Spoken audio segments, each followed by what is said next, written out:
You know that feeling when you want to do something, but you're feeling guilty and you're beating yourself up because you feel that it's not okay to do it to your kids? You know what I'm talking about?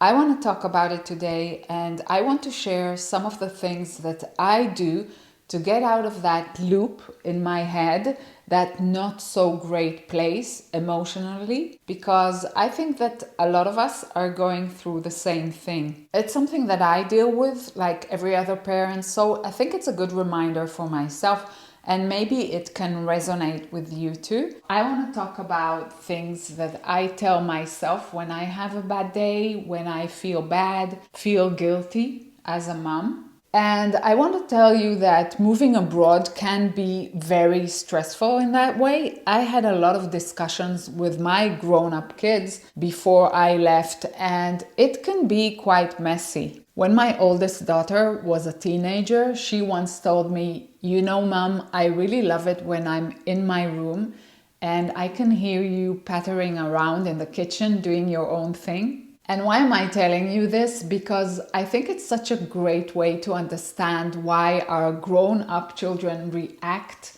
the way they do when we tell them that we're going to do a big change in our lives, like moving abroad or selling the family home. I really hope that this video helps you if you're in a place where you're asking yourself, if you're a bad parent for wanting to make these changes. Our kids need us around, even when they're pushing us away or they're busy with their own life. And sometimes we're completely shocked at how angry they are when we tell them that we are going to make this change. Some of them react like they're little kids again and we're taking away their pacifier or their favorite teddy bear.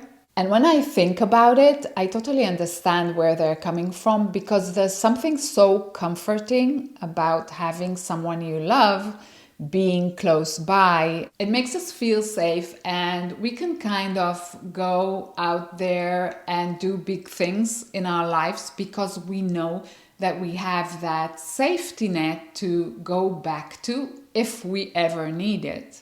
Usually, when I ask my kids, when is the next time we're going to meet, they roll their eyes at me and like, what are you talking about? We just spent a full 20 minutes together. So it kind of comes as a shock when they're angry that we want to move abroad. Like, where did this come from? So I was thinking, what if one of my grown-up kids decided to move abroad, which one of them actually did?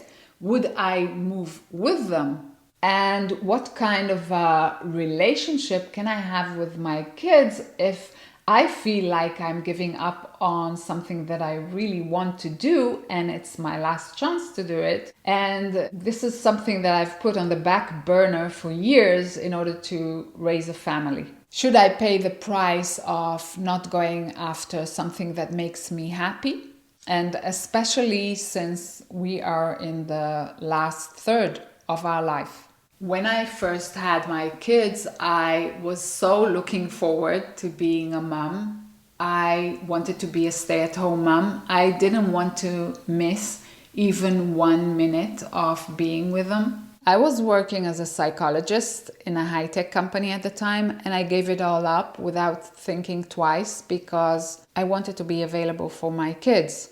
And from that point on, I put all my energy into raising them, driving them to their afternoon classes, packing their school lunches, planning birthday parties and family trips. My whole life revolved around their school, vacations, just like any other normal parent. And I'm very happy that I did it. I put my life on hold for almost 20 years to be the best mother that I could. And there were prices, professional and financial prices for staying at home. But it was worth it for me because of the closeness that I have with them and because of the memories that I have from raising them. I wasn't exactly happy when my kids started spending more time with their friends and later on with their partners, and my role as a mother began to shrink. But at the same time, I realized that if I've reached this point where they don't need me around that much as before, I might as well go out there and live my life the way I want to. So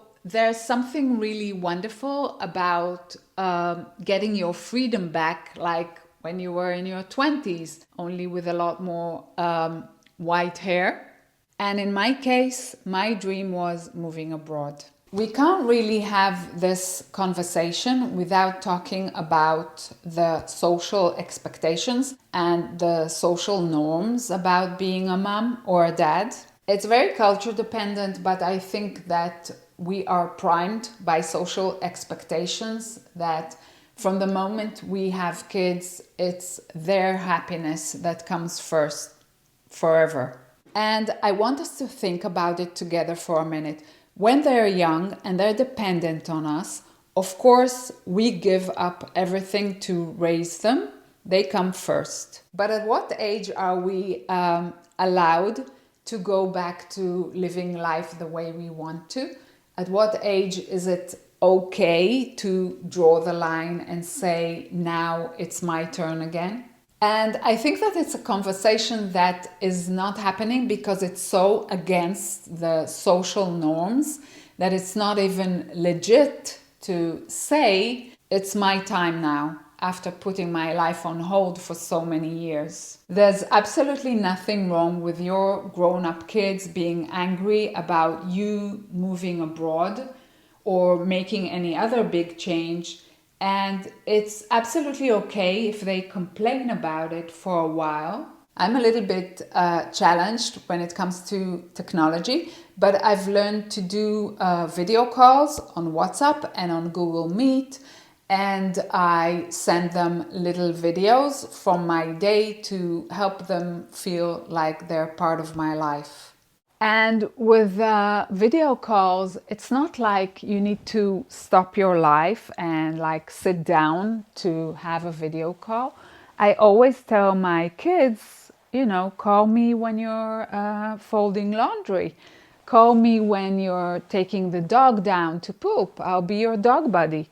I think that you're here watching this video because we're going through the same things. We're sometimes feeling bad about making ourselves the first priority in our lives, taking care of ourselves first. And there's absolutely nothing wrong with doing the things that make us happy. If your kids are making you feel bad consistently about moving abroad, try to get them excited about it. If you're moving to a better climate, then they can come over for holidays and enjoy the beautiful weather on the beach. If you're moving to a place that is more affordable, maybe you can help them financially more than you did before. And a good way to make your kids happy about your move is to pay for their visits, flight tickets included. Yes, it's not easy, but it's something that I put out there as a goal for myself, and I'm doing it. I think it's something that people don't really anticipate when they move abroad to a more affordable country. And people don't really calculate it into their budget when they do the planning of how much it will cost to live in whatever country. The cost of bringing our kids over to visit us, or the cost of us flying back to see them. But that's maybe a topic for another video. We're not always so great about communicating with our grown-up kids, like expressing our feelings or telling them what we expect from them. We don't talk about how we want them to support us going after our happiness, and we kind of want them to sense it. And if you don't ask, the answer is always no. So you have nothing to lose. In the worst case, you're back to where you started. I think after a certain age, our relationship with our kids needs to become like a two-way street. We need to help them to adjust to the fact that we're not just mom or dad. We are people that have a life, and we deserve to be treated respectfully like any other relationship between two adults. And if every interaction with them makes us feel miserable, then we shouldn't take it on ourselves, because it's very easy to fall into the guilt trap and start beating ourselves up trying to figure out what we did wrong with our kids. And I want to also tell you that there is nothing wrong with talking to a professional, a therapist, when you don't know what to do. There is nothing wrong with going to therapy. I want to share this with you right now because I think a lot of you are going through the same thing. I'm here to cheer you up and to remind you that this phase in life is your chance to start over. No, it's not too late. You can still live your best life and be happy. One last thing, I don't have grandchildren yet. Hint, hint. No worries, my daughters don't watch my YouTube channel anyway. But grandchildren definitely throw in another huge factor into the mix, because we want to enjoy being grandparents, right? So maybe you can share in the comments some of the things that you're doing as a long distance granny or grandpa. I'd love to hear from you.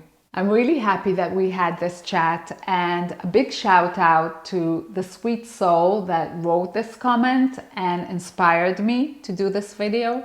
I feel so much better after talking with you, and remember, whatever you're going through right now, you're not alone. I really hope that this video helps you make the big change that you're dreaming of, and I'm sending you a big hug. Take care. And I'll see you again very soon. Okay, let's do it again. Oh, that's so funny.